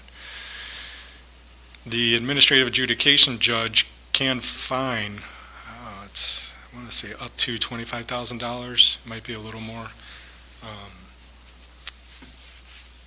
but can fine per day the violation exists. So in my experience, I've seen $7,000 fines for non-compliance from slumlords, let's say, that got their attention. And so it's just a better way of getting properties into compliance. Now, the police can use this. Well, in a previous community, the school district police resource officer used it for truancy cases, smoking in the bathrooms, things like that. Rather than kids going to circuit court and having a permanent record, they can come to adjudication and get it adjudicated and pay their fine or whatever it may be, and it doesn't go on their permanent record and affect their chances of employment later on in life. I've seen a kid who shot a squirrel with a BB gun go through adjudication rather than circuit court. His dad was very thankful that the police officer decided to do that. It was a $500 fine. But it just allows for a more robust code enforcement program, an easier way to bring properties into compliance, and in most cases, get them into compliance without ever leveraging a fine. So. What's it cost? I mean, what? So your typical administrative judge is $150 to $250 per hour. You'd have the cost of our representative from Zukowski, Rogers, Flood, and McCardle helping us. Which would be in a circuit court anyways. Correct. But you also have to have a court recorder, I believe, too. Not that I've seen. Oh, okay. No. The city clerk. City clerk.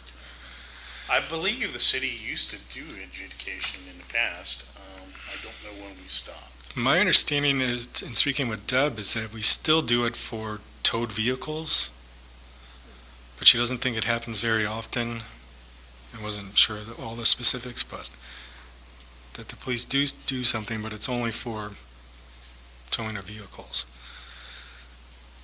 I remember, and this was years and years ago when I first started on city council, and I remember Dave saying something along the lines, because it was about complaints about being able to enforce code and take it to court and actually get routine nuisances handled. And one of the things that I distinctly remember Dave saying is that in this long before Donovan, when we were just doing our own code enforcement, and there wasn't anybody really over that department. One of the issues was if you've got a $200, as he put it, if you've got a $200 fine, it doesn't make any sense financially for the city to go after them and go to court and incur costs of a couple $1,000s potentially for a $200 fine. So in that case, it would be you just kind of deal with it. Like what do you want us to do? And because I remember something about this coming up that there was originally an intent to some way get to something like this. The other issue is that when we do send stuff to circuit court, you could be waiting weeks or months to get your court date depending on the backlog, and from what I've heard, Henry County has a pretty significant backlog usually, so it could be a while before anything even happens.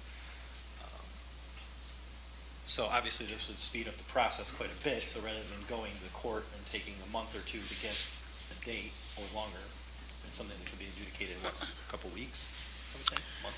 Yeah, you can't issue a notice to appear no less than 15 days from the date of the court hearing, nor more than 30. It's something weird. You've got a 15-day window, but typically within 30 to 45 days it's adjudicated. If they don't, unlike circuit court, if they don't show up, the administrative judge would most likely find them liable if we were able to prove our case without them there. Circuit court, they'll continue it, typically if someone doesn't show up. We've seen it be continued several times before it's finally resolved. Yeah, I mean, it's nothing to a circuit court judge to just issue a continuance and move along with their day, so I've seen that before as well. Where would we hold this? Would it be in here? In this room. This would be held here. We'd have to interview judges, because I've visited several when I was researching this for another community where we created it, where TJ first got his start in law, adjudicating our cases for us.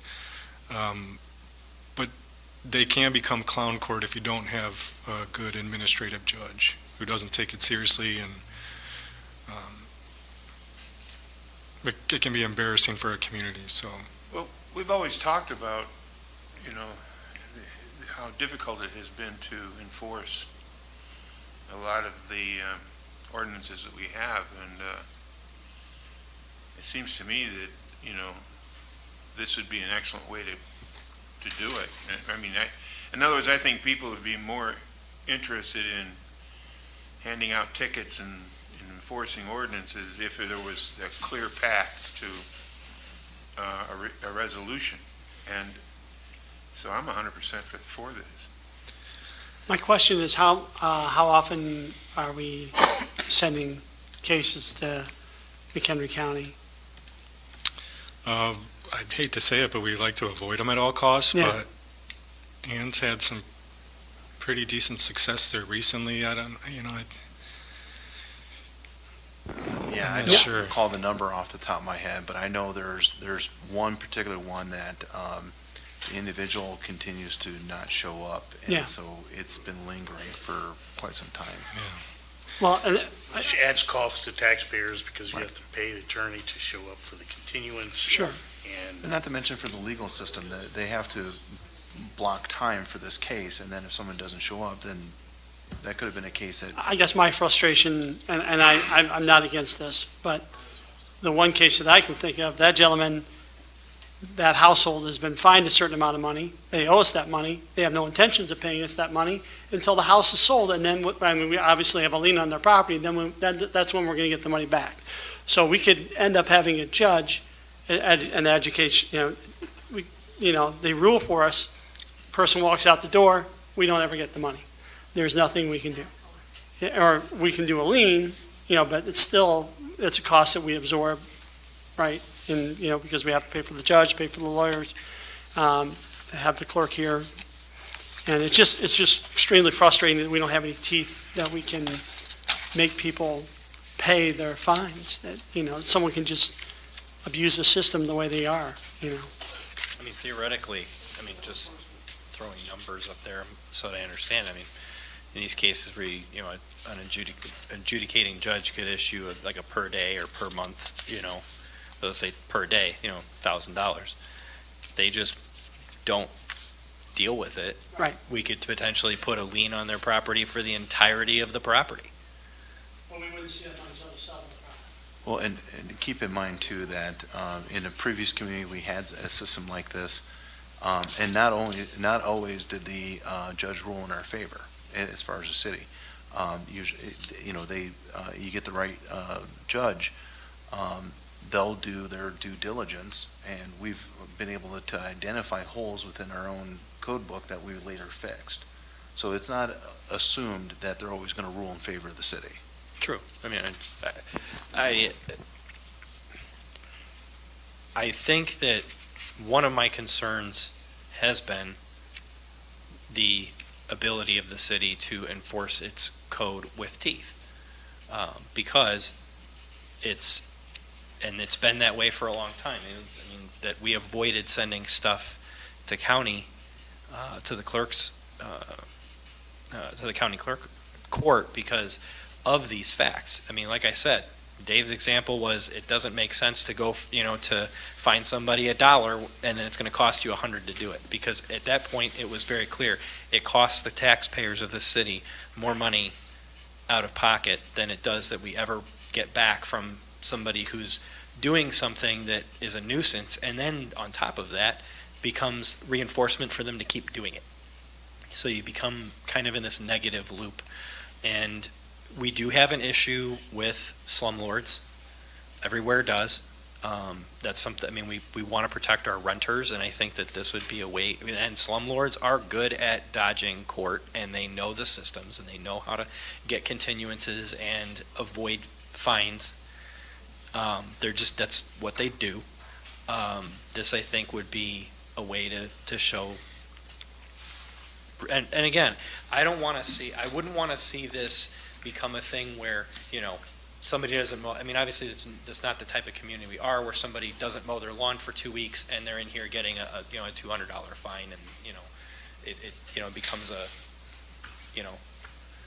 becomes some kind of, Soviet type setup where you're going before the tribunal every week. But I think that this would be a valuable tool for us to be able to go after some of our more notorious offenders that we are constant. And then, I mean, when we create ordinances, who are we creating them for? The ones that are going to be the biggest pain to deal with.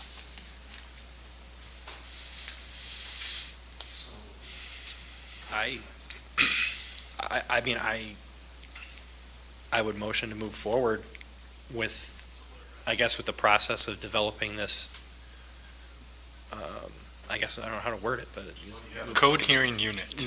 Move forward with developing a code hearing unit.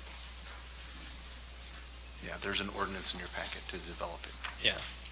I mean, obviously, we would have to plan for this in the budget year, the budget cycle, because we'd have to plan for these costs.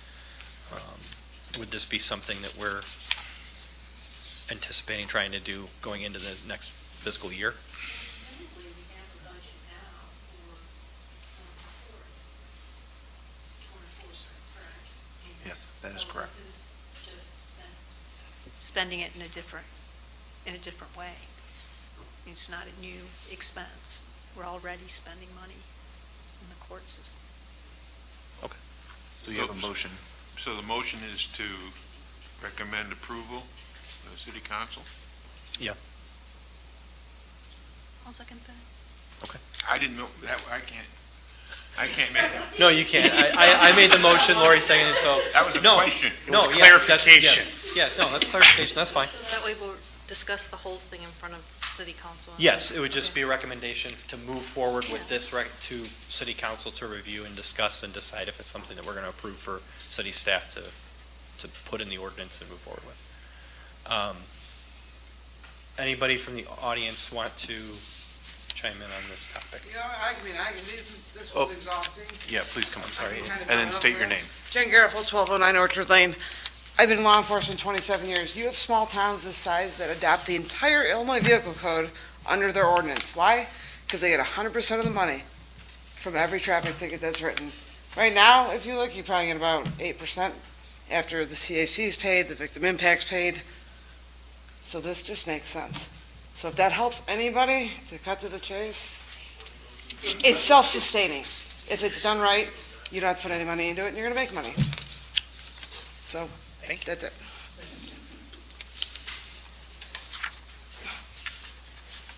Okay, no other comment, then all in favor? Aye. Okay.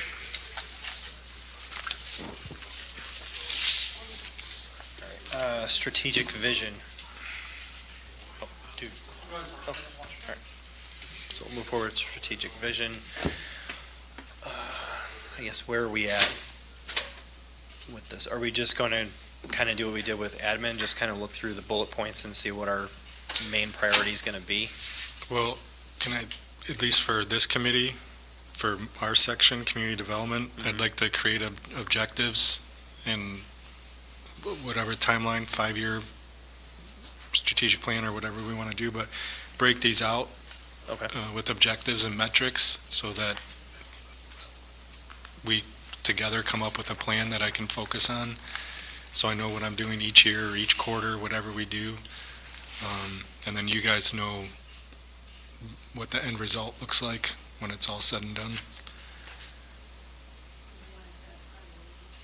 Yeah, basically, that's sub-priority, so that we know what we need to do by when. Okay.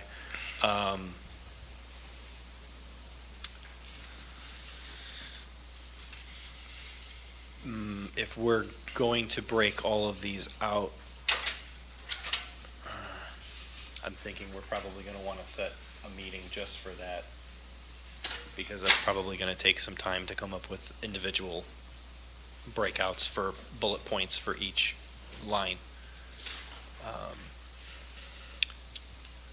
So Jay, basically, Donovan's just wants us to break these, for his section of community development, break these tasks down into sub-bullet points so that we can, and then also try to establish a timeline for them. So he has a to-do list that makes sense and something that we can, hold accountable. I think we should dedicate a specific meeting to that, because I think that that's gonna take quite a bit of time to break out. I would ask city, if you have suggestions, then I would say that would be very helpful, so at least we have somewhere to start with. And then we can build from there or make adjustments. Yeah, I can create a priority list with objectives under each heading, let's say, and then you guys can adjust those as whatever priority you see fit, and so I'll create a spreadsheet with all that stuff on there, and then we can go from there for the next meeting. All right, I would say, Lou, when we go to whichever meeting we go to do that, probably have the agenda, have it be a slimmer agenda, or try to include that on a date when we have a slimmer agenda, so that we've got more time to that, so it doesn't go from a 2-hour meeting into a 5-hour meeting. Well, yeah, and we'll keep you informed as what meeting we suggest it should be on. Okay, yeah, I mean, obviously it's not an emergency, so it doesn't need to happen next month, but Yeah. when we got some time. Will do. Okay. Did anybody need to add anything to that? No, okay. New business. I don't have any new business. You sure, Lou? You keep staring at me. I'm just making absolutely sure. Donovan, did you have anything new No, that you go in there? Dunkin' Donuts will be done soon. How soon is soon? That's a good question. Yeah, they're Soon, a week, a month, 6 months? they're getting close. Okay. It was 7 weeks as of 3 weeks ago, so 4 weeks. They'll be open by Christmas. Just don't say what year. So Dunkin', Starbucks, they submitted their second round of civil drawings. I'm hoping to have something to you guys for the Tuesday meeting regarding the fee in lieu of sidewalks, or letter of credit that we hold. Hopefully we can have something to you by Tuesday, but that's getting close for all the plans. The building side is all done, we're just waiting on civil. We do have a couple national retailers looking at the old Sullivan's Plaza, which is nice, that we spoke about earlier. We have another national fast food drive-through place that's looking at the corner of Airport Road and Route 14. Is that correct? Airport? Yeah, Airport Road and Route 14, next to Jay's Where Onions. the gas station was? Yep. Where BP used to be. The building plans and civil drawings for the car wash are under review right now. Where the Clark station used to be. Where the other gas station used to be, yep. But there's no further remediation required there. We got that letter, so that's good. And we just got an additional 2 permits for the plats for Foxtail Properties for 2 new single-family homes. They sold 3 vacant lots at Northfield and A Street. They're selling those 3 lots to Greenway. Shadow Creek bought up all the remaining lots in Oak Grove, I think is a strategic move. So they're going to complete the build-out of Oak Grove Crossing, which is nice. They've got a couple homes under construction right now in there. And I think Foxtail Properties owns 6 or 8 lots in there. So once they're done with Turtle Creek, they'll jump over there. The new requirements that we have in place for the developers, like a site plan being required, spot survey when the foundation is poured, as-built, which we haven't come across yet, but all that's been going well. So that's good. Trying to think if there's anything else. We're talking to a dispensary operator that had posed a question on the What's Happening Woodstock page about how Woodstock would feel about a dispensary in town. They got quite a bit of backlash, so we reached out to them and invited them to come to Harvard. Now I remember something. I thought they were gonna go in the old golfing games over there. So you could There do was mini one. putt, you There know, was one approved get for your that. There was one approved for that, and I think all they're doing now is infusing products over there, Oh, is my understanding. I think it would work well with laser tag. We have a meeting tomorrow with MCEDC with a company out of Brazil. Potentially coming up either in Harvard or somewhere between Harvard and Woodstock. what do they build? Harvard, if we can help it. What do they make? Do we know what they make? Unclear Okay. right now. It's agricultural based, that I do know. Oh, okay.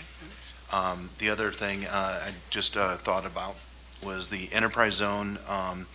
Our board has had some fluctuations this last year, mainly because first we had Charlie as the enterprise zone administrator.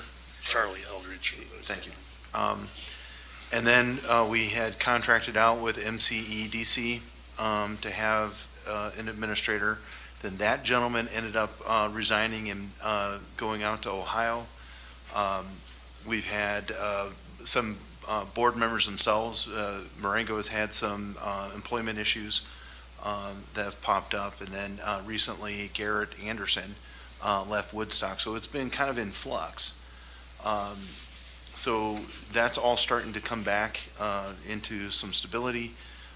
It's also some of the parameters as the chairperson for that board that I've insisted on is having more detail information given to us, particularly like the status of all the enterprise zone applications, where they're at, not just submitted, but have they committed to the program. We're also looking for the meeting a week from Friday to put forth a resolution to expand from 2 representatives from each of the communities to 3. That also expands the probability of getting quorum consistently. And so that's a little bit of a change. And then I've already kind of let him know that when Donovan came on board, he was still new. I was just ahead of him by a few months. And I was able to graduate up to the chair position. That when my renewal comes up with the board, that I plan on stepping down so Donovan can play a more active role at that level. So again, there's been some flux going on in there that I've been trying to get that going in the right direction as well.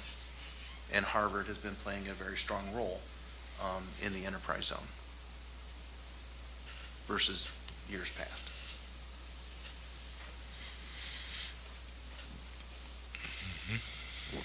You gave me an opportunity to think. Hey, no, I appreciate the effort because it's, you know, if you're not strongly representing us, then that's when opportunities go right by and go to other communities. So we want to make sure we take our piece of that pie when we can get it. Did anybody else have anything to add? Motion to adjourn.